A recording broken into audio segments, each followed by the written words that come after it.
दक्षिण एशिया के आसमान में बड़ा भू राजनीतिक बदलाव हो रहा है। चलिए इस नई स्टेल्थ रेस को समझते हैं। बिल्कुल सही कोट। चीन और पाकिस्तान की सैन्य साझेदारी अब एक विशाल 5th जनरेशन स्टेल्थ डील तक पहुंच चुकी है। चीन का नया J-35A देखिए। ये खास 5th जनरेशन स्टेल्थ फाइटर विशेष रूप से सिर्फ एक्सपोर्ट मार्केट के लिए बना है। महज 35 से 80 मिलियन डॉलर की कीमत। ये महंगे पश्चिमी F-35 जेट्स को सीधी आर्थिक टक्कर दे रहा है।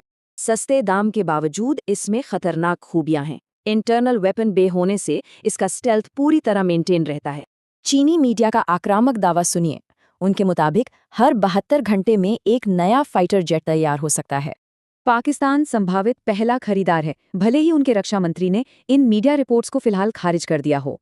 लेकिन हकीकत में 40 जेट्स की संभावित डील और पाकिस्तानी पायलटों के चीन में ट्रेनिंग लेने की खबरें तेज हैं। इस डील में KJ-500 अर्ली वार्निंग एयरक्राफ्ट भी शामिल हो सकता है, मतलब एक बेहद खतरनाक और इंटीग्रेटेड स्टेल्थ नेटवर्क। तो क्या पाकिस्तान इसका खर्च उठा पाएगा? 5 जनरेशन स्टेल्थ बेड़े का रखरखाव तकनीकी और आर्थिक रूप से बहुत चुनौतीपूर्ण है। पुराने F-16 से J-35 पर अपग्रेड करना आसान नहीं होगा। इससे पाकिस्तान की कमजोर अर्थव्यवस्था पर बहुत भारी दबाव पड़ेगा। अहम बात है उभरता हुआ स्टेल्थ गैप, क्योंकि भारत फिलहाल मुख्य रूप से 4.5 जनरेशन राफेल जेट्स पर ही निर्भर है। ये भारत के लिए एक 2 फ्रंट चैलेंज है। दोनों पड़ोसियों के पास जल्द ही उन्नत स्टेल्थ ताकत हो सकती है।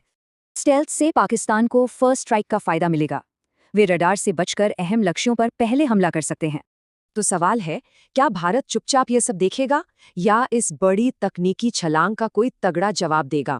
एक्सपर्ट्स मानते हैं कि शॉर्ट टर्म में भारत पूरी तरह से अपने मजबूत S-400 एयर डिफेंस नेटवर्क पर ही भरोसा करेगा।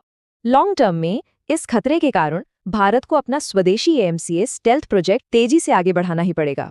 कुल मिलाकर चीन का पहला स्टेल्थ एक्सपोर्ट एक ऐसा गठजोड़ बनाएगा जो क्षेत्र का हवाई संतुलन पूरी तरह बदल देगा। अंत में सोचने वाली बात है, हथियारों की ये नई दौड़ दक्षिण एशिया की स्थिरता को कैसे बदल देगी।